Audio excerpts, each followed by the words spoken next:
pendant que j'étais gravement malade. Mon mari a emmené son fils en Italie pour l'anniversaire de son ex-femme et y est resté 42 jours. Avant de partir, il a annulé mes visites de soins à domicile. A pris mon téléphone et les clés de ma voiture, et a dit aux voisins que j'étais parti. Il est rentré en s'attendant au silence, mais au moment où il a ouvert la porte, il est devenu blême. J'étais allongé dans un lit d'hôpital de location dans notre salon quand mon mari a passé devant moi en roulant 2 valises. Il s'est arrêté juste assez longtemps pour m'embrasser le front. A pris mon téléphone sur le chargeur et a dit « 42 jours, ce n'est pas si long, Evelyne ». Puis il a glissé le téléphone dans la poche de sa veste. Pendant une seconde, j'ai cru qu'il plaisantait. Richard avait l'habitude de faire ça, de dire quelque chose de cruel d'une voix calme. Puis de faire semblant d'être surpris quand je le prenais au sérieux. Nous étions mariés depuis 26 ans. Et j'attendais encore parfois le sourire qui signifiait qu'il ne le pensait pas vraiment. Ce matin-là, il n'y a pas eu de sourire. C'était le jeudi 8 mai, un peu après 6 heures du matin. Dehors, le ciel au-dessus de Fisher, dans l'Indiana, avait cette couleur grise et plate que nous avons avant une pluie de printemps. La cafetière avait fini de couler dans la cuisine. Je pouvais la sentir depuis le salon, même si je n'avais pas pu boire de café depuis des semaines. Mon estomac ne supportait plus grand-chose à ce moment-là. Je faisais face à une poussée auto-immune depuis février. Au début, je me suis dit que ce n'était que de la fatigue. J'avais récemment pris ma retraite après 31 ans dans l'éducation publique. La plupart en tant que directrice d'école primaire. Et je supposais que mon corps se faisait enfin payer pour tous ces matins précoces et ces appels de parents tard dans la nuit. Puis mes mains ont commencé à enfler. Mes genoux ont commencé à lâcher. En avril, marcher de la chambre à la boîte aux lettres. C'était comme traverser un parking sous la chaleur d'eau. Mon rhumatologue, le docteur Patel, m'a mise sous prednisone et un autre médicament qui devait être pris selon un horaire strict. Les stéroïdes m'ont arrondi le visage et m'ont fait prendre du poids au niveau de la taille. Richard l'a remarqué avant toute autre chose. « Tu t'es vraiment laissé aller ?» a-t-il dit un soir alors que j'essayais d'enfiler un pantalon. J'avais ri parce que je ne savais pas quoi faire d'autre.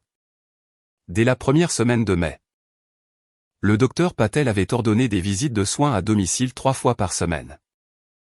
Interdiction de conduire, analyse de sang régulière et autant de repos que possible.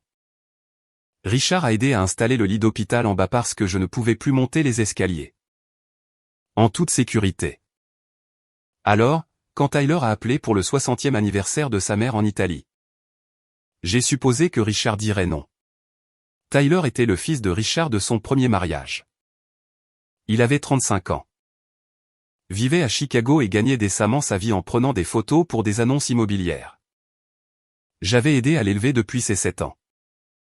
J'ai assisté à ses concerts de musique au collège. Payé une partie de ses frais de scolarité universitaire et j'ai une fois traversé une tempête de neige pour aller le chercher après que sa voiture soit tombée en panne près de Lafayette.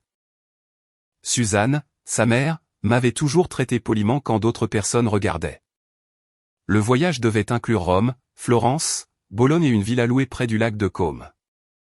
Tyler appelait ça une célébration familiale. Quelle famille, ai-je demandé à Richard après qu'il m'en ait parlé. Il m'a jeté ce regard fatigué qu'il avait commencé à utiliser chaque fois que j'abordais un sujet gênant. Ne fais pas ça. Je pose une question raisonnable. C'est l'anniversaire de Suzanne. Tyler veut que ses 2 parents soient là. Pendant 6 semaines, 42 jours. Comme si le compter précisément rendait la chose meilleure. J'ai baissé les yeux sur la couverture qui recouvrait mes jambes enflées. Je ne peux même pas prendre une douche sans quelqu'un à proximité. Tu as des infirmières. Elles viennent 3 fois par semaine. Il a plié une chemise sur la table de la salle à manger et l'a mise dans sa valise. Tu dors la plupart de la journée de toute façon. C'est à ce moment-là que quelque chose en moi s'est tu. Pas brisé. Pas encore. Juste silencieux. Une semaine avant le voyage, Richard m'avait apporté un dossier bleu et l'avait posé sur mes genoux. Des formulaires d'assurance mis à jour, a-t-il dit. Et une autorisation pour que je puisse parler à tes médecins pendant mon absence. J'étais fatigué et ma vision se brouillait quand je lisais trop longtemps. Mais j'avais passé trop d'années à examiner des contrats scolaires pour signer sans regarder. À mi-chemin de la 2e page, j'ai vu les mots procuration financière durable.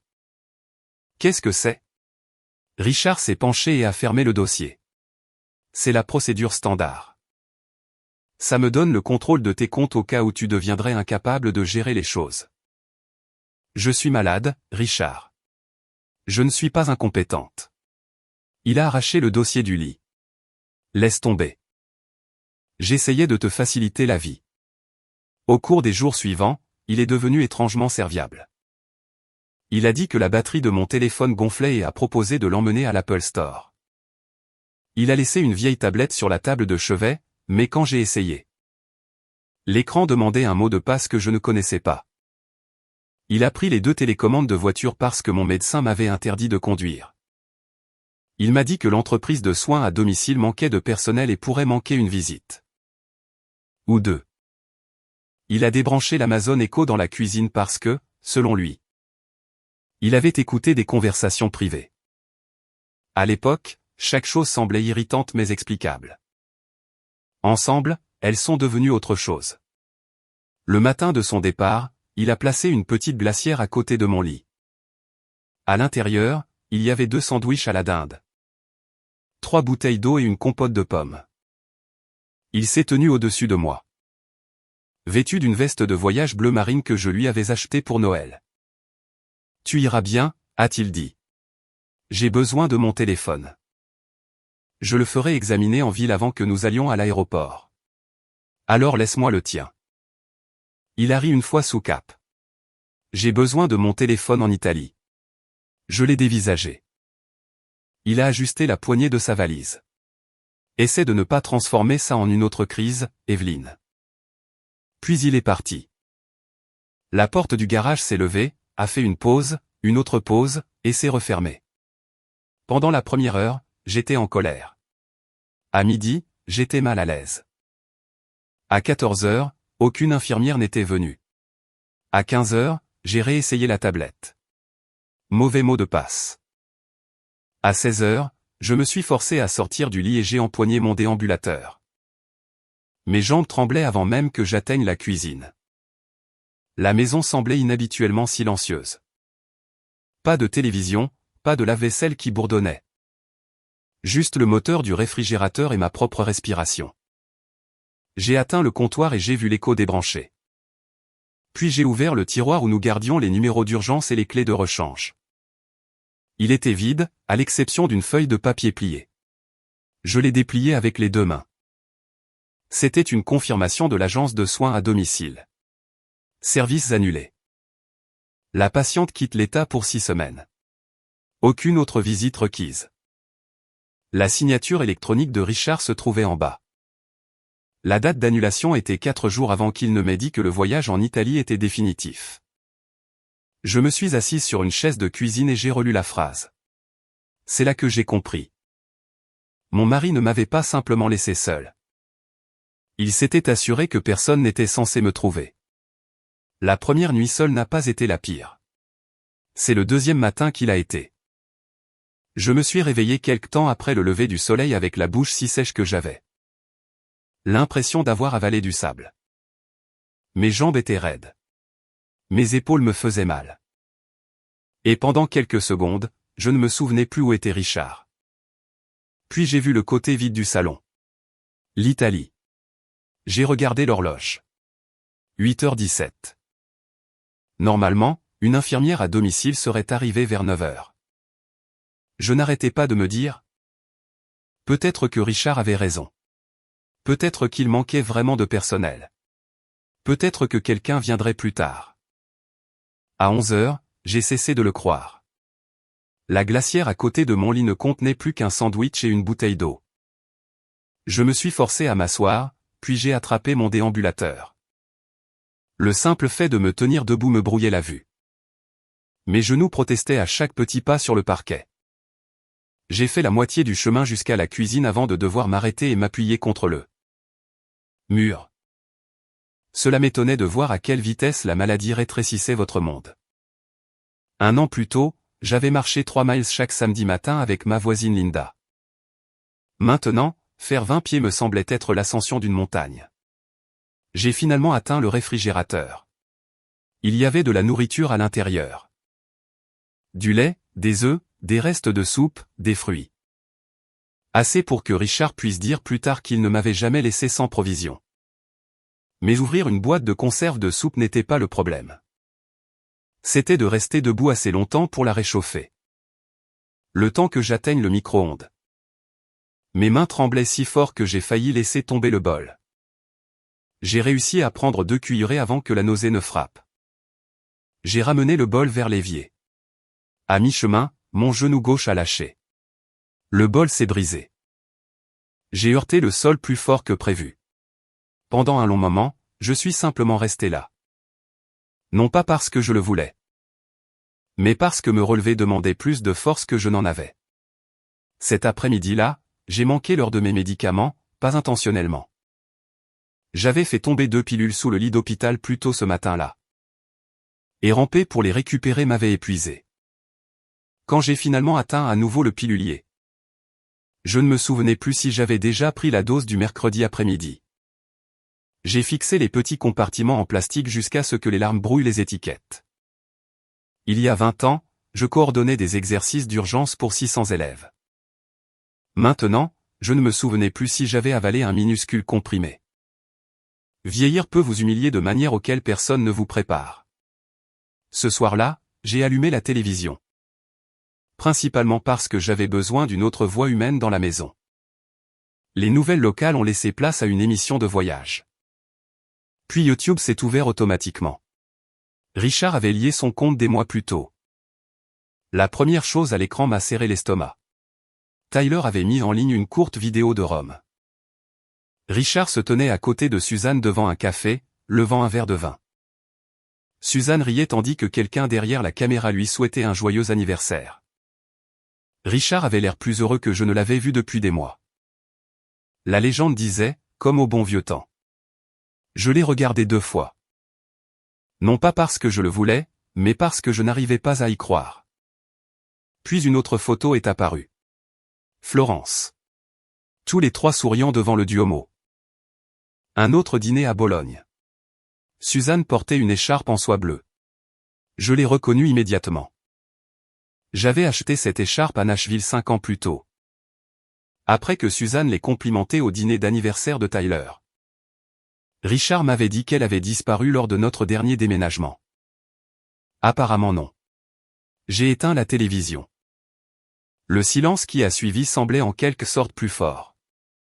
Le lendemain matin, j'ai essayé d'atteindre la porte d'entrée. Cela a pris près de 20 minutes. Tous les quelques pas, je devais m'arrêter pour reprendre mon souffle. Quand j'ai finalement regardé à travers la contreporte vitrée, j'ai remarqué quelque chose sur le porche. Un sac de courses. Crochet. Quelqu'un avait livré des courses. Je ne pouvais pas les atteindre. J'ai tapoté faiblement contre la vitre. Personne n'a répondu. Le sac est resté là tout l'après-midi. De l'autre côté de la rue, Frank Donovan l'a remarqué aussi. J'ai appris tout cela plus tard. Frank avait distribué le courrier dans le comté de Hamilton pendant près de 35 ans avant de prendre sa retraite. Rien ne lui échappait. Vers l'heure du dîner, il s'est approché de l'allée de Linda Perez alors qu'elle arrosait des pots de fleurs. « Tu as remarqué les courses d'Evelyn ?» Linda a regardé vers mon porche. Je pensais qu'elle était déjà partie pour l'Ohio. Frank a demandé, « Alors pourquoi le sac est-il toujours là ?» Linda a haussé les épaules. Peut-être que Richard a oublié d'annuler la livraison. Frank n'a pas répondu immédiatement. Au lieu de cela, il a regardé vers la fenêtre de ma chambre. La lumière était allumée. Elle était allumée depuis la nuit précédente. Je n'ai jamais vu Evelyn laisser des lumières allumées. Linda a hésité. Tu penses que quelque chose ne va pas? Je ne sais pas. Richard a dit qu'elle voulait de l'intimité. Frank s'est frotté la nuque. Je préférerais qu'Evelyn soit en colère contre moi pour avoir vérifié plutôt que de passer le reste de ma vie à me demander pourquoi je ne l'ai pas fait. L'après-midi suivant, Ils sont venus ensemble à ma maison. Linda a frappé en premier. Evelyne? Rien. Frank a frappé plus fort. Evelyne. À l'intérieur, j'ai entendu quelque chose. Au début, j'ai cru l'avoir imaginé. Puis j'ai réalisé qu'ils appelaient mon nom. J'ai essayé de répondre. Le son qui est sorti était à peine qualifiable de voix. J'ai frappé ma main contre le sol une fois, 2 fois, 3 fois. Dehors, tout est devenu silencieux. Pendant une seconde horrible, j'ai cru qu'ils étaient partis. Puis j'ai entendu Frank. Linda, appelle quelqu'un. Le policier de Fisher m'a dit plus tard qu'ils avaient failli faire demi-tour. Il n'y avait pas de fenêtre cassée, pas d'urgence évidente. Juste un voisin avec un mauvais pressentiment. Heureusement, les mauvais pressentiments suffisent parfois. Après avoir vérifié avec la répartition et essayé toutes les entrées, ils ont trouvé une porte latérale non verrouillée menant à la buanderie.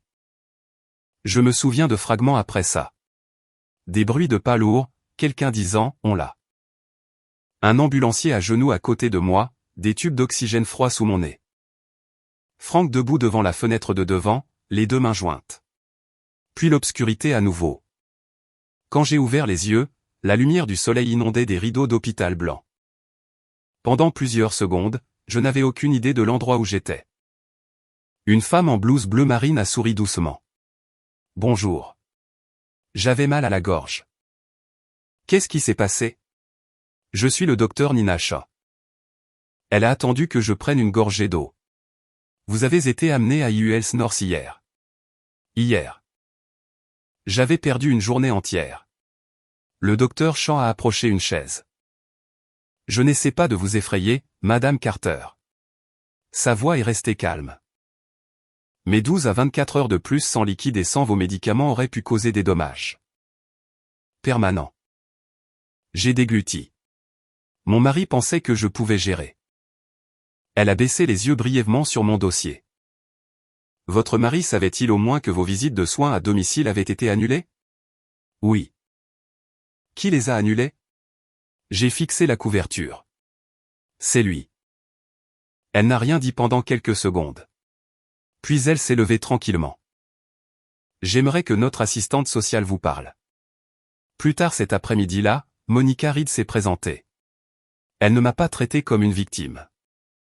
Elle m'a traité comme quelqu'un dont l'histoire comptait. Nous avons parlé pendant près d'1 heure. Elle a posé des questions douces. Qui gérait les finances ? Qui contrôlait les rendez-vous ? Qui installait habituellement mon équipement médical ? Richard m'avait-il laissé un autre téléphone ? Non. Connaissais-je le mot de passe de ma tablette ? Non. Est-ce que quelqu'un savait que j'étais à la maison ? J'ai secoué la tête. Il a dit aux voisins que j'étais allé en Ohio. Monica a écrit quelque chose sur son bloc-notes. Quand elle a relevé les yeux, son expression avait changé.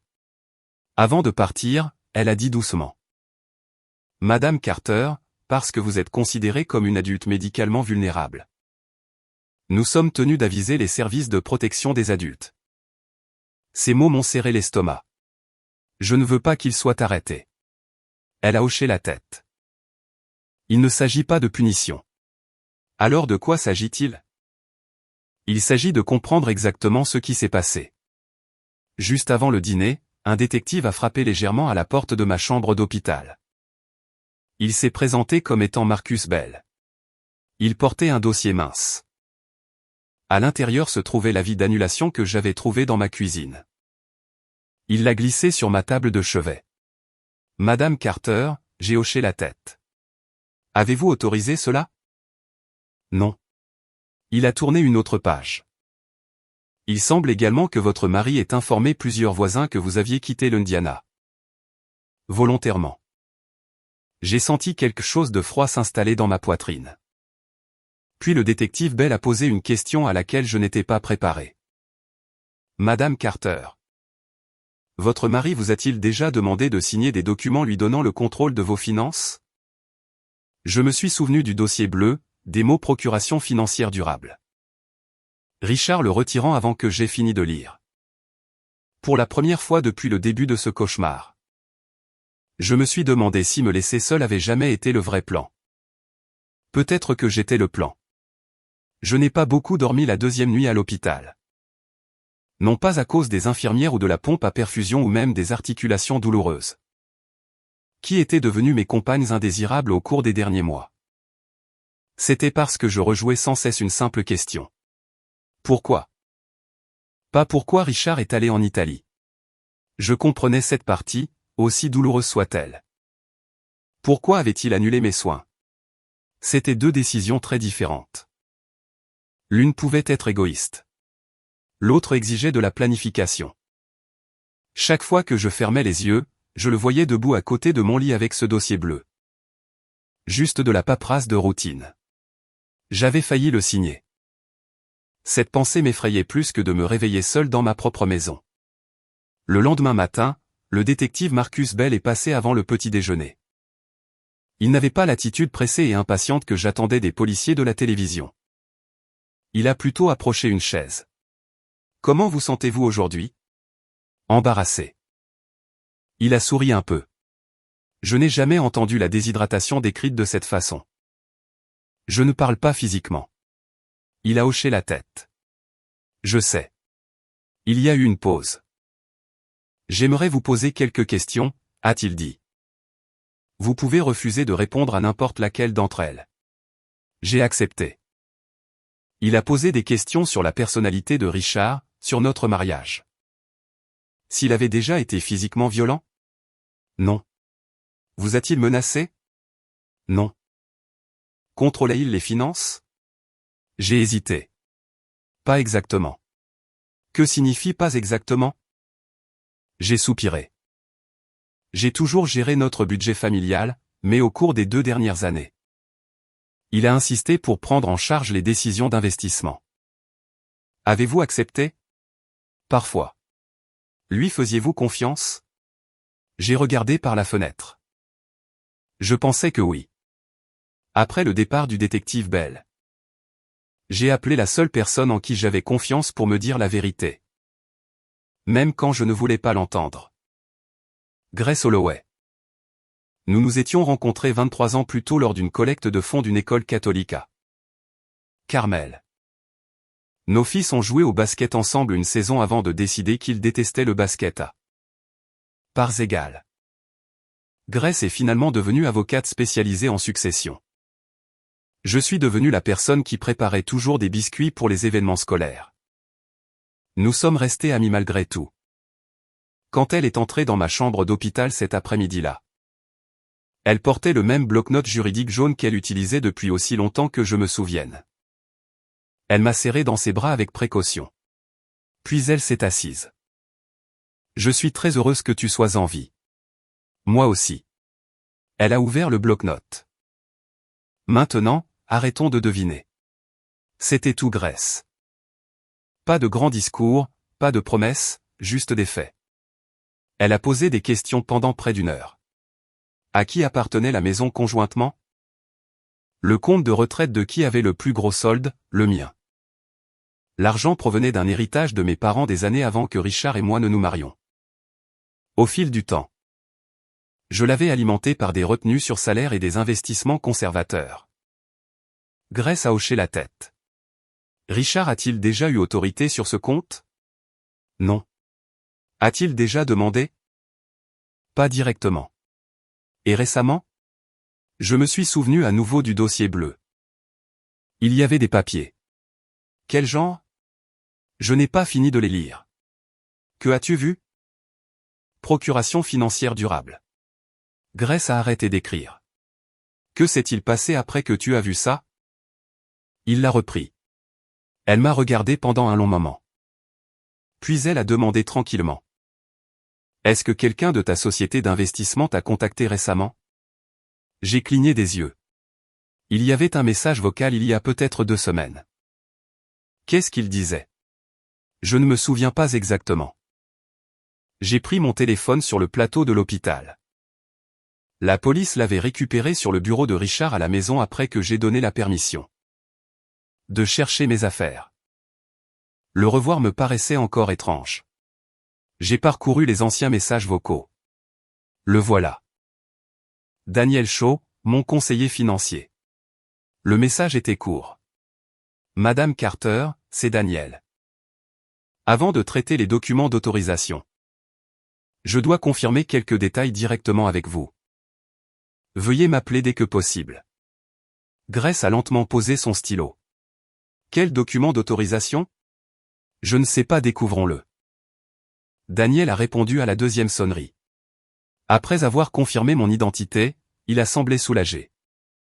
Evelyn, j'essaie de vous joindre depuis près de 2 semaines. J'ai été à l'hôpital. Il y a eu un silence. On ne me l'a pas dit. Qui vous a contacté? Richard. Grace m'a fait signe de mettre l'appel sur haut-parleur. Daniel a continué prudemment.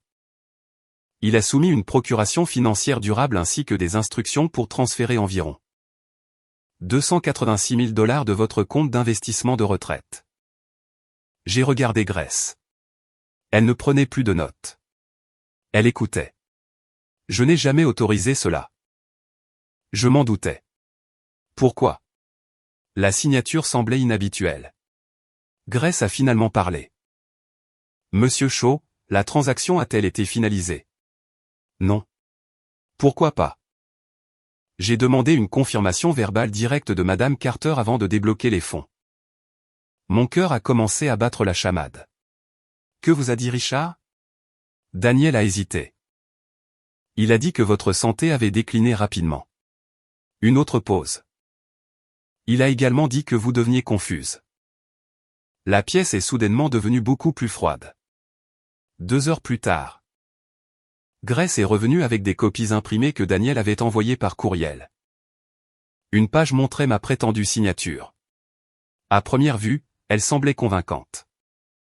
Plus je la fixais, plus elle paraissait fausse. La forme était la mienne. Le rythme ne l'était pas.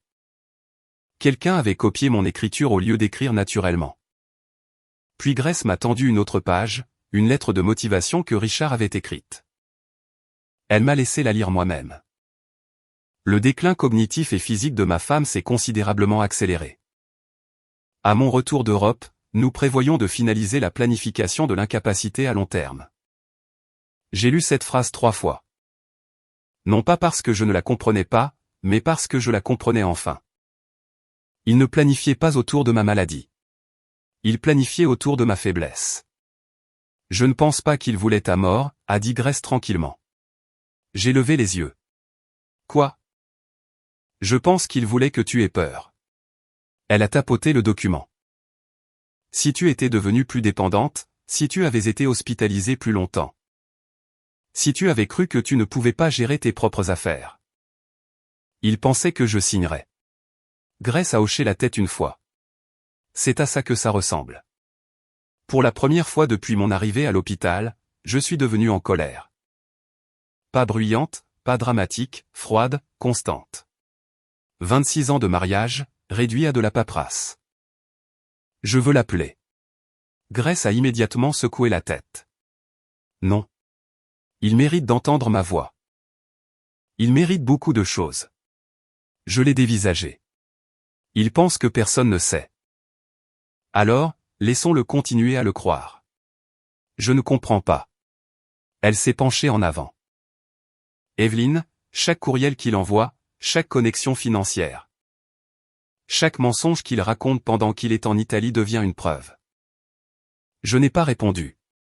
Tu as passé toute ta vie conjugale à réparer les erreurs de Richard. Elle a souri doucement. Cette fois, laisse-le les faire.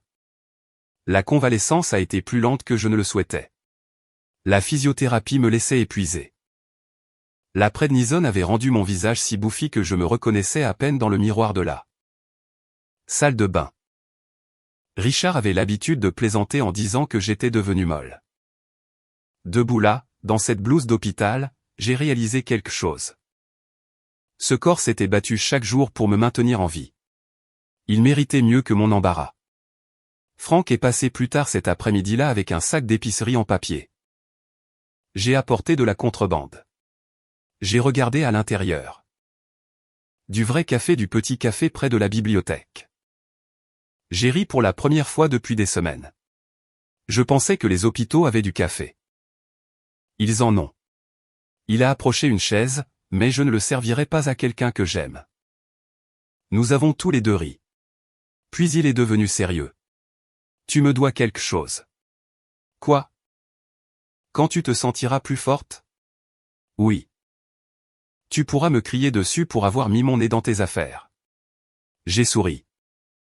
Je ne pense pas que ça va arriver. C'est décevant. Je pensais en fait te faire une tarte. Franck a souri. Tu vois, c'est bien mieux que de crier. Ce soir-là, Grace a rappelé. J'ai trouvé autre chose. Quoi encore? Les vacances. Qu'est-ce qu'il y a avec ça? La villa près du lac de Caume. J'ai attendu. Elle n'a pas été payée avec les économies de Richard.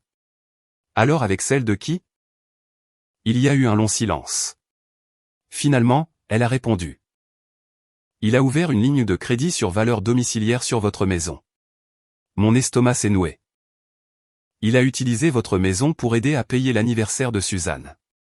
J'ai fermé les yeux. 26 ans. Des milliers de jours ordinaires. Des concerts d'école, des paiements d'hypothèque, des matins de Noël. Des salles d'attente d'hôpital, tout ce que nous avions construit ensemble. Il avait hypothéqué notre avenir. Pour célébrer son passé. J'ai regardé Grace. Ne l'appelle pas. Elle a hoché la tête. Je n'en avais pas l'intention. J'ai pris une lente inspiration. Laisse-le rentrer en croyant que tout s'est passé exactement comme il l'avait prévu. Au moment où j'ai quitté l'unité de réadaptation à Noblessville. J'avais appris quelque chose que je ne m'attendais jamais à apprendre à 58 ans. La guérison n'est pas une ligne droite. Certains matins, je pouvais marcher de ma chambre à la cuisine avec seulement ma canne. Le lendemain, mes genoux enflaient si fort que j'avais de nouveau besoin du déambulateur. Le progrès se faisait par centimètres. Un peu plus loin, un peu plus stable, puis en arrière. C'était frustrant. Surtout pour quelqu'un qui avait passé toute sa carrière à résoudre des problèmes avec des horaires et des listes de contrôle. Les corps ne se soucient pas des horaires. Le mien, certainement pas. Grace est venue me chercher le matin de ma sortie. Tu es sûr de ne pas vouloir rester chez Carole un moment? A-t-elle demandé alors que nous retournions vers Fisher. Ma maison, c'est chez moi. Ce ne sera peut-être pas le cas. Je sais. Elle a jeté un coup d'œil. Tu n'as rien à prouver non plus. Je le sais aussi. La vérité, c'est que j'avais peur. Pas de la maison, mais des souvenirs qui m'y attendaient. Quand Grace a déverrouillé la porte d'entrée, aucune de nous n'a parlé. Tout semblait exactement comme je l'avais laissé. Les lunettes de lecture de Richard reposaient à côté de son fauteuil préféré. Sa tasse de café était toujours dans l'évier avec un anneau séché au fond. La couverture pliée sur le canapé était celle que j'avais achetée lors d'une vente chez Costco 3. Hiver plus tôt. Rien n'avait bougé. Pendant un instant étrange. J'ai eu l'impression que Richard pourrait entrer avec des courses et me demander ce que je voulais pour le dîner. Puis j'ai remarqué l'Amazon Echo débranché, toujours sur le comptoir de la cuisine. La réalité est revenue d'un seul coup. Grace m'a observé attentivement. Ça va? Je ne sais pas. Tu n'as pas à décider aujourd'hui. J'ai lentement marché dans le salon. Le lit d'hôpital de location avait disparu. La société l'avait déjà récupéré après ma sortie. Mais les faibles marques de ses roues restaient sur le parquet. Je suis resté là pendant près d'une minute, sans pleurer, juste à me souvenir. J'avais une envie irrésistible de tout nettoyer, de laver la tasse de café. De jeter le vieux courrier, de réarranger les meubles, d'ouvrir toutes les fenêtres. Au lieu de cela, j'ai fait quelque chose qui m'a surprise moi-même. J'ai laissé presque tout exactement où c'était. Grace a souri en le remarquant. Bien. J'ai passé la moitié de ma vie à nettoyer après Richard. Et maintenant? J'ai regardé vers la cuisine. Cette fois, j'ai pris une lente inspiration. Je laisse le désordre exactement où il l'a fait. La convalescence est devenue mon travail à plein temps. Chaque lundi, mercredi et vendredi, je conduisais, enfin, Grace me conduisait au début. À la physiothérapie. Les exercices semblaient ridicules. Se lever d'une chaise sans utiliser mes mains. Me tenir en équilibre sur un pied pendant 10 secondes. Marcher entre des cônes oranges comme quelqu'un qui passe un examen de conduite. La jeune thérapeute, Mélissa, ne pouvait pas avoir plus de 30 ans. Elle célébrait chaque petite amélioration. 2 secondes de plus aujourd'hui. Vous avez beaucoup mieux levé votre pied gauche. Regardez comme ce virage était plus fluide. Parfois, j'appréciais son optimisme. Parfois, j'avais envie de lui lancer une des bandes d'exercice. La plupart du temps, j'appréciais qu'elle ne me traite jamais comme si j'étais brisé. Juste en convalescence. Grace s'occupait de tout le reste. Elle a contacté mon conseiller en investissement, changé les mots de passe, bloqué l'accès en ligne. Notifié la banque qu'aucun transfert n'était autorisé sans me parler directement. Elle a également demandé la séparation de corps et des protections financières temporaires. Quand elle expliquait chaque étape, elle ne promettait jamais une victoire facile. Les preuves sont bonnes, disait-elle. Mais les tribunaux sont lents. Donc je ne devrais pas m'attendre à des miracles. Non, elle a souri. Tu devrais t'attendre à de la paperasse. Cela m'a fait rire. C'était exactement le genre de réponse qu'un avocat donnerait. Richard, pendant ce temps, continuait à m'envoyer des courriels depuis l'Italie. Il supposait que je ne répondais pas parce que j'étais têtu. Non pas parce que je constituais un dossier. Son premier message était presque joyeux. J'espère que tu te sens mieux. Nous parlerons quand je rentrerai. Le suivant semblait agacé. Grace n'a pas à se mêler de notre mariage. Puis un autre. Tu as fait des changements sur nos comptes sans en discuter. J'ai fixé cette phrase pendant un long moment. Nos comptes. Pas mon compte de retraite. Pas mon héritage. Nos comptes. Grace l'a lu et a tranquillement enregistré une autre copie. Chaque message aide. Une semaine plus tard, Tyler a finalement appelé ma sœur, Carole. Je ne l'ai appris qu'après. Carole m'a raconté toute la conversation. Tyler a demandé comment tu allais en Ohio. Elle a ri une fois. Je lui ai dit que je ne t'avais pas vu depuis Thanksgiving. Qu'a-t-il dit? Il est devenu très silencieux. Apparemment, il a confronté Richard le soir même quelque part près de Florence. Richard l'a repoussé. Carole est confuse. Tyler n'était pas convaincu. Le jour suivant, il a vu Richard vérifier mon compte d'investissement sur son ordinateur portable. Quand Tyler a demandé pourquoi, Richard a répondu trop rapidement. Des factures médicales. Tyler a admis plus tard que cette réponse ne semblait pas juste. Il a secrètement pris une photo de l'écran d'ordinateur pendant que Richard s'éloignait pour répondre à un appel téléphonique. À ce moment-là, Tyler ne comprenait toujours pas ce qui le regardait. Il savait seulement que son père semblait soudainement nerveux chaque fois que l'Indiana apparaissait sur son téléphone. Suzanne commençait aussi à remarquer des changements. Elle avait passé la plupart des vacances à supposer que Richard voulait renouer avec elle. Un soir près du lac de Côme, après trop de vin, elle lui a demandé directement, « Alors ? C'est ici que nous admettons que nous sommes toujours faits l'un pour l'autre ?» Richard s'est presque étouffé avec sa boisson. Tyler m'a dit plus tard que c'était l'un des silences les plus gênants dont il ait jamais été témoin. Finalement, Richard a ri. « Oh, Suzanne, quoi ? Ne compliquons pas un bon arrangement. » Arrangement, pas relation. Arrangement. Suzanne n'a presque rien dit pendant le reste du dîner. Pour la première fois. Elle a réalisé qu'elle n'était peut-être pas non plus au centre des plans de Richard. Un après-midi, Franck a frappé à ma porte avec un sac de plants de tomates. J'en ai acheté trop. Tu en achètes toujours trop. J'espérais que tu oublierais. J'ai souri. Nous les avons plantés ensemble dans le petit jardin surélevé à côté de ma terrasse. Franck a principalement creusé. J'ai principalement supervisé. Je suis encore en convalescence, lui ai-je rappelé. Je sais. Tu sembles étrangement heureux de faire tout le travail. J'ai passé 35 ans à porter le courrier. Il a haussé les épaules. C'est plus facile. Quand nous avons fini, je me suis assise sur le porche pour reprendre mon souffle. Franck a regardé de l'autre côté de la rue, vers sa propre maison. Tu sais quoi? Je n'arrête pas de penser à ce jour-là. La vérification de bien-être. Il a hoché la tête. J'ai failli écouter Richard.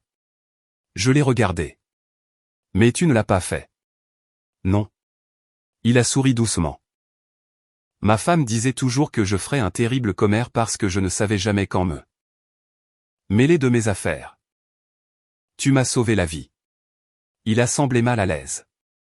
J'ai juste frappé à une porte. Non. J'ai secoué la tête. Tu as décidé que je valais la peine d'être dérangé. Aucun de nous n'a parlé pendant un moment après ça. Parfois, le silence en dit assez. Le jour avant le retour de Richard, Grace est passée avec un autre dossier. Pas bleu cette fois, mais marron. Tout est prêt. J'ai regardé la pile de documents. Dossiers médicaux, relevés financiers, courriel, relevés téléphoniques, photographies. La capture d'écran de Tyler, les déclarations de Carol, les déclarations de Frank et Linda. L'annulation des soins à domicile, des mois de mon mariage réduits à du papier. Grace a fermé le dossier. Je dois te demander une dernière fois. Quoi? Es-tu sûr? J'ai compris la question. Une fois que Richard franchirait cette porte, rien ne reviendrait jamais comme avant. J'ai regardé autour du salon les photographies, la photo de mariage. Le portrait de fin d'études de Tyler, le couvre-lit que ma mère avait cousu avant de mourir. Puis je me suis souvenu d'être assise seule sur le sol de cette cuisine. Incapable d'atteindre un téléphone. Je n'ai jamais été plus sûr. Cette nuit-là, juste avant de me coucher, un courriel de Richard est apparu. Nous devons discuter des changements financiers insensés que tu as fait avant que je rentre. J'ai souri pour la première fois depuis son départ pour l'Italie. Il croyait toujours qu'il rentrait chez une femme effrayée. Il n'avait absolument aucune idée qu'il entrait dans le premier jour d'une vie complètement différente. 42 jours après le départ de Richard pour l'Italie. Il a atterri à l'aéroport international d'Indianapolis. Croyant qu'il rentrait exactement à la vie qu'il avait laissée derrière lui. Je le sais parce que Tyler me l'a dit plus tard. Richard a plaisanté avec le chauffeur du VTC sur le décalage horaire. Il s'est plaint que le café américain n'était pas aussi bon que l'espresso de Milan. Il a même parlé de m'emmener dîner une fois que je me sentirais moins dramatique. Le chauffeur a ri poliment. Richard n'avait aucune idée que son monde avait déjà basculé sous ses pieds. J'étais assise à ma table de salle à manger quand Grace a jeté un coup d'œil à sa montre. Il vient d'atterrir. J'ai hoché la tête. Mes mains étaient froides malgré la chaude après-midi de juin. Grace l'a remarqué. Nerveuse? Terrifiée. C'est normal. Et si je n'y arrive pas? Elle a fermé son dossier. Tu as déjà fait le plus dur. Je ne pense pas que survivre ait été le plus dur. Elle a souri doucement. Non, c'était de décider que tu méritais mieux. J'ai détourné le regard avant qu'elle ne voie mes yeux se remplir de larmes. Tyler et Suzanne étaient arrivés 20 minutes plus tôt. Aucun d'eux n'avait l'air à l'aise. Tyler n'avait pas beaucoup dormi pendant le vol de retour. C'était évident. Il s'est approché de moi avec un gobelet en papier de Starbucks. Je me suis souvenu, a-t-il dit doucement. Quoi? Tu commandes toujours un grand Pike Place avec une crème. J'ai regardé le gobelet. Tu t'en es souvenu? Je me suis souvenu de beaucoup de choses pendant le vol. Pendant une seconde, aucun de nous ne savait quoi dire d'autre. Finalement, il a murmuré, « Je suis désolé. » J'ai apprécié les excuses. Je n'étais tout simplement pas prête à y répondre. Suzanne est restée près de la fenêtre du salon. Elle avait l'air plus âgée que dans mes souvenirs. Pas physiquement, émotionnellement. La femme confiante des photos de vacances de Richard avait disparu quelque part au-dessus de l'océan Atlantique. Finalement, elle a parlé. J'ai honnêtement cru que tu avais décidé de ne pas venir. Je ne pouvais pas. Richard ne le lui avait jamais dit. Au lieu de cela, il avait dit que je préférais rester à la maison, que je détestais voyager. Que je voulais qu'il renoue avec sa première famille. Suzanne a lentement secoué la tête. Je lui ai demandé 3 fois si tu allais bien. Et il a dit que ta sœur s'occupait de toi. Elle m'a regardé directement. J'aurais dû appeler Carole moi-même. J'ai apprécié son honnêteté. Elle ne demandait pas le pardon, elle reconnaissait simplement sa propre erreur. Un peu avant 16 heures, le détective Marcus Bell est arrivé. Il n'était pas là pour faire une scène. Il voulait simplement parler à Richard une fois qu'il serait de retour. Grace a examiné les documents une dernière fois. Annulation des soins à domicile, dossier financier, déclaration, courriel. La photographie de Tyler, la procuration non signée. Tout était organisé dans des dossiers soignés.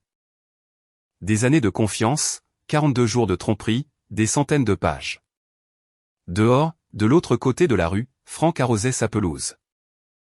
Il l'avait déjà arrosée une fois ce matin-là. Quand je lui ai fait remarquer, il a haussé les épaules. Mes tomates n'ont pas besoin de moi aujourd'hui. J'ai ri. Tu es terrible pour faire semblant. Je n'ai jamais prétendu le contraire. Il a regardé vers ma maison. Tu es sûr que tu ne veux pas que Linda soit là aussi? Trop de monde? Il a hoché la tête. Ce n'est pas un défilé. Non, c'est juste la fin. À exactement 16h36, Grace a regardé par la fenêtre de devant. Il est là. Personne n'a bougé. J'ai entendu une portière de voiture se fermer, puis une autre. Une valise roulant sur le trottoir. Le même son que j'avais entendu 42 jours plus tôt, en quittant ma maison. Seulement cette fois, il revenait. Richard a monté les marches du perron, vêtu de la même veste de voyage bleu marine. Sa peau semblait légèrement plus foncée à cause du soleil italien. Il paraissait reposé, détendu, complètement inconscient. Il a inséré sa clé dans la porte d'entrée, l'a tournée, rien. Il a froncé les sourcils, a réessayé, toujours rien. Puis il a remarqué la petite enveloppe collée à côté de la sonnette. À l'intérieur se trouvait la carte de visite de Grace. Au dos, elle avait écrit une seule phrase. Veuillez frapper.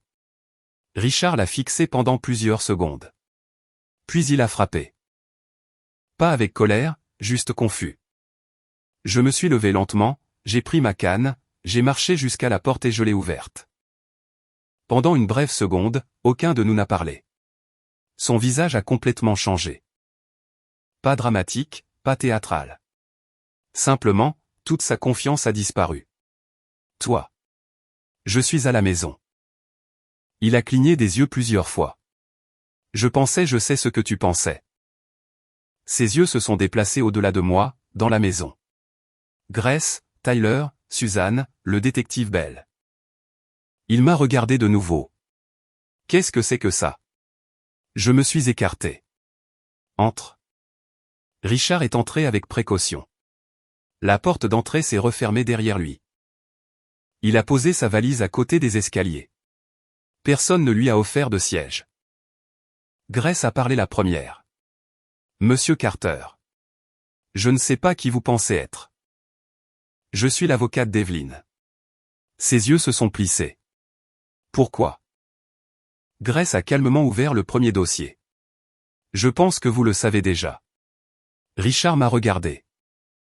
Evelyn, quoi qu'elle t'ait dit, je l'ai interrompu doucement. Je l'ai vécu. Silence. Grace a fait glisser un document sur la table de la salle à manger. L'annulation des services de soins à domicile de Madame Carter. Richard l'a à peine regardé. Elle était chez sa sœur. Grace a placé une autre déclaration à côté. Carol Williams confirme que Madame Carter n'est jamais arrivée en Ohio. Richard a hésité.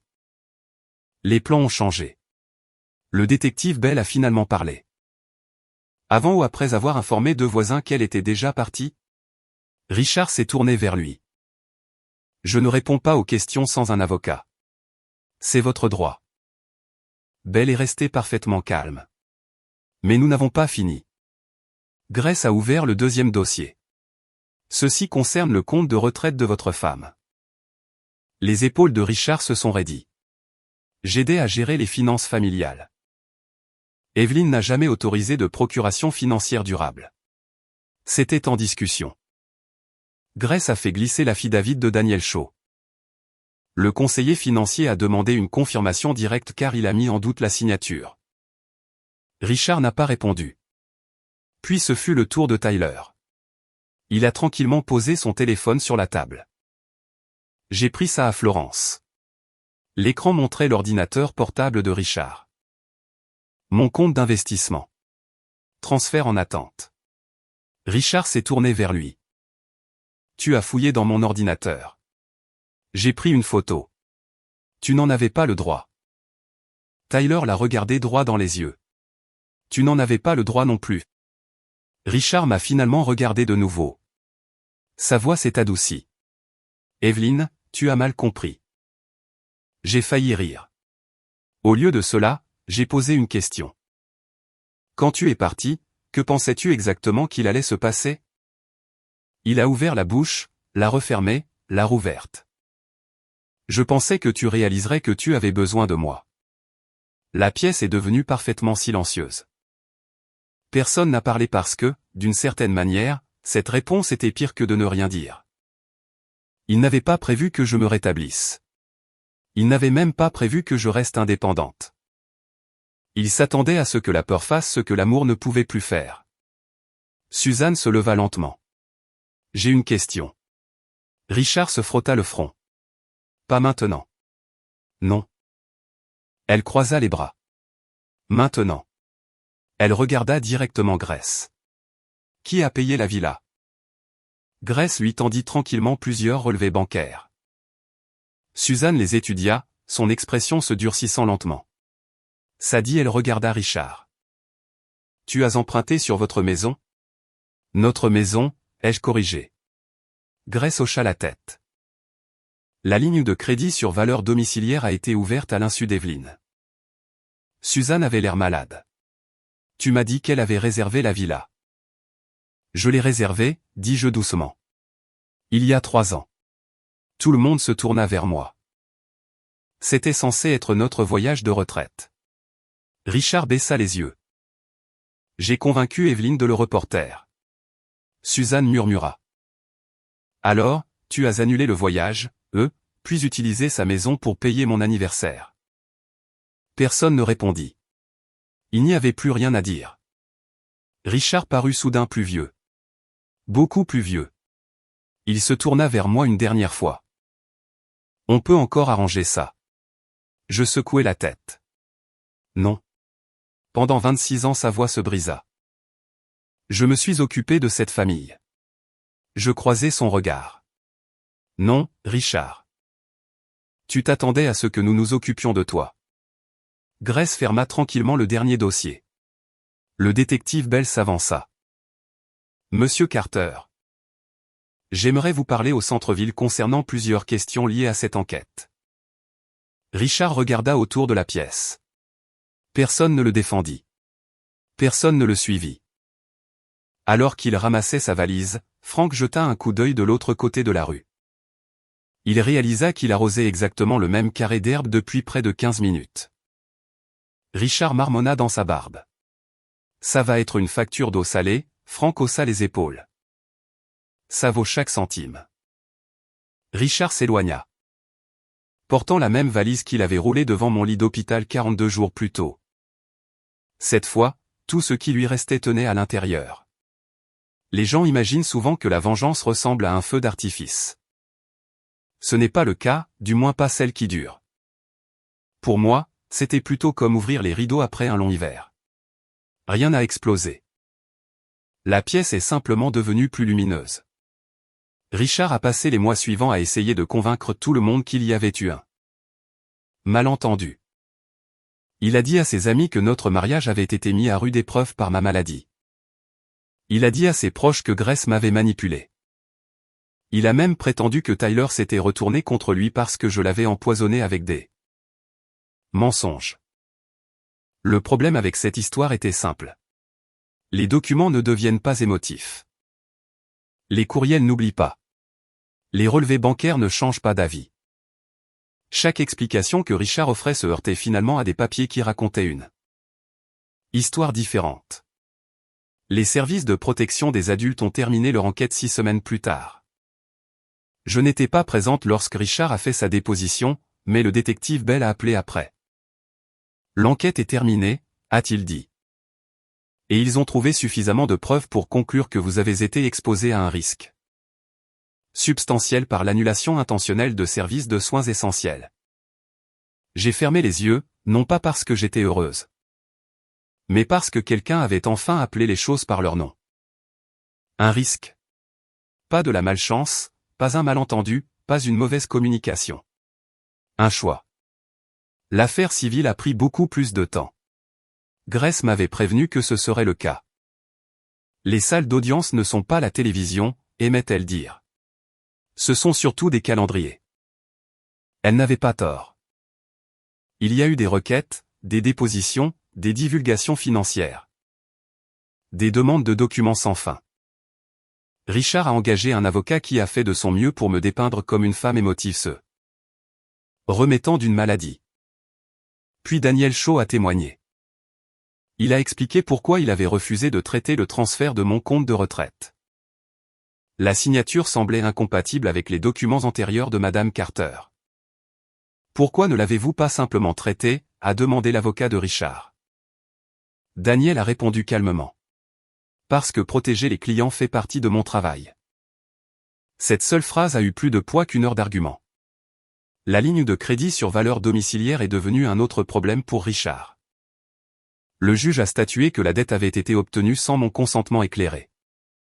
La responsabilité de la majeure partie de celle-ci lui incombait. Quand Grace me l'a dit, elle a souri à peine. La justice n'est pas toujours spectaculaire. Non, c'est généralement de la paperasse. Nous avons toutes les deux ri. Certaines blagues ne vieillissent jamais. Richard a également perdu son poste dans la société de conseil financier où il travaillait depuis près de 18 ans. Pas immédiatement. Son employeur a mené un examen éthique interne après avoir appris l'enquête et la tentative de transfert impliquant mon compte de retraite. 3 mois plus tard, on lui a demandé de démissionner. Lorsque les gens en ville l'ont appris, plusieurs m'ont demandé si je me sentais satisfaite. Ce n'était pas le bon mot. Satisfaite suggérait que j'avais attendu qu'il souffre. Ce n'était pas le cas. J'attendais de me sentir en sécurité. Ce sont des choses différentes. Tyler a appelé tous les dimanches pendant près de 2 mois avant que je ne l'invite finalement. Il est arrivé avec une tarte aux pêches d'une boulangerie de Carmel. Je me suis souvenu que tu préférais la pêche à la pomme. Tu te souviens de beaucoup de choses ces derniers temps. J'ai eu le temps de réfléchir. Nous nous sommes assis sur la terrasse arrière surplombant le petit jardin que Frank et moi avions planté. Les plants de tomates grimpaient déjà sur leur tuteur. Tyler les a fixés pendant un long moment. J'aurais dû t'appeler. Tu aurais dû. J'ai cru papa. Je sais. Il a baissé les yeux. J'ai vu des choses en Italie qui n'avaient pas de sens. J'aurais aimé que tu te fasses confiance. Moi aussi. Il y a eu un long silence. Finalement, il a dit les mots que je pense qu'il portait depuis des semaines. Je ne peux pas changer ce que j'ai fait. Non. Mais je ne veux pas te perdre aussi. J'ai tendu la main sur la table et lui ai serré la sienne. Tu as déjà perdu la version de moi qui réparait les erreurs de tout le monde. Il a hoché la tête lentement. Je pense que c'est probablement une bonne chose pour nous deux. Ce n'était pas une réconciliation parfaite. Celle-ci n'arrive que dans les films, mais c'était honnête. Parfois, l'honnêteté suffit pour recommencer. Suzanne m'a le plus surprise. Un après-midi, une enveloppe est arrivée sans adresse de retour. À l'intérieur se trouvait une note manuscrite. Evelyn. J'ai passé des années à croire que Richard était la seule personne qui me comprenait vraiment. Pendant ce voyage, j'ai lentement réalisé qu'il n'était pas intéressé à comprendre qui que ce soit. Il voulait seulement que les gens correspondent au rôle qu'il leur assignait. Je suis désolé d'avoir accepté sa version de votre vie sans vous le demander. Vous méritiez mieux de notre part à tous les deux. Il n'y avait aucune demande de rencontre, aucune tentative de devenir amis. Juste une prise de responsabilité. J'ai apprécié cela. J'ai plié la note et l'ai placée dans le tiroir de mon bureau. Certaines excuses n'effacent pas le passé. Elle cesse simplement d'y ajouter. L'automne est arrivé tranquillement en Indiana. L'érable de mon jardin avant a pris une couleur orange foncé. L'air sentait les feuilles sèches et la fumée de bois. Mes forces sont revenues petit à petit. Je n'avais plus besoin du déambulateur. La plupart des jours, je n'utilisais qu'une canne. Certains après-midi, je n'en avais même pas besoin. Mélissa, ma physiothérapeute, a célébré la première fois que j'ai monté un escalier entier sans m'arrêter. Je savais que tu y arriverais. J'ai souri. Je n'en étais pas toujours si sûr. Elle a ri. C'est pour ça que tu m'avais. Un samedi matin, Franck est entré dans mon jardin avec 2 tasses de café. Tu es occupé? J'arrachais les mauvaises herbes. Ces mauvaises herbes peuvent attendre. Nous nous sommes assis à côté du jardin surélevé, regardant les oiseaux sautiller dans l'herbe. Les tomates avaient été récoltées depuis longtemps. Maintenant, des chrysanthèmes remplissaient les parterres de fleurs. Franck a regardé autour de lui. Tu sais quoi? Cet endroit semble différent. Il l'est. Non. Il a secoué la tête. Je veux dire toi. J'y ai réfléchi un moment. Peut-être qu'il avait raison. La maladie m'avait changé. La trahison m'avait changé. Survivre m'avait changé. Mais ces choses n'avaient pas tout pris. Elles avaient simplement enlevé l'habitude de m'excuser d'exister. Quelques semaines après que le divorce soit devenu définitif. Grace m'a remis une dernière enveloppe. Elle venait de Richard. Je l'ai regardée sans l'ouvrir. Tu l'as lu? Juste assez pour confirmer qu'il n'y avait pas de problème juridique. Que veut-il? S'expliquer. J'ai fixé l'enveloppe un long moment, puis je la lui ai rendue. Je n'ai pas besoin d'une autre explication. Grace a souri. J'espérais que tu dirais ça. Elle l'a introduite dans le petit destructeur de son bureau. De minuscules morceaux de papier blanc ont flotté dans le bac. C'était la fin. Pas avec de la colère, pas avec des cris, juste avec une décision. Le printemps suivant, j'ai planté une rangée d'hortensias bleues à côté du porche avant. Le même porche où Richard avait roulé sa valise vers l'allée près d'1 an plus tôt. Chaque matin, je les arrosais avant le petit déjeuner. Chaque après-midi, je regardais de nouvelles fleurs apparaître. La guérison, j'ai appris, ressemble beaucoup au jardinage. On ne la force pas. On continue simplement de se présenter. S'il y a une chose que cette expérience m'a apprise, c'est que la gentillesse ne devrait jamais vous obliger à renoncer à votre dignité. Et l'amour ne devrait jamais vous demander de disparaître. Si vous avez déjà eu à reconstruire votre vie après que quelqu'un ait trahi votre confiance, j'espère que vous vous souviendrez qu'il n'est jamais trop tard pour vous choisir. Merci d'avoir passé ce temps avec moi. J'espère sincèrement que mon histoire vous rappellera qu'une force tranquille peut changer le cours d'une vie. Cette histoire est entièrement fictive et destinée uniquement à des fins de divertissement et d'éducation.